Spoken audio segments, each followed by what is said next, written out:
the solution to the drug problem is not killing people. It is these kinds of operations which solves the problem, which lowers crime, which makes the people's lives better. Ayan ang point namin dito. Pwede naman magtrabaho na hindi pinapatay yung maliliit na tao. Ang kailangan dito, enforcement, mahuli, hindi dumating sa kalye para bumaba ang kuha ng droga.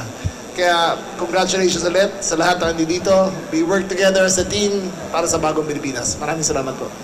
The administration of President Bongbong Marcos has been concentrating on the supply side interdiction.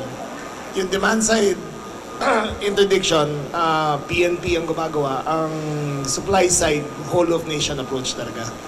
It works. It works. Umakyat ang presyo ng droga, bumaba ang krimen sa buong Pilipinas. So it's working. The drug war is working. Thank you very much.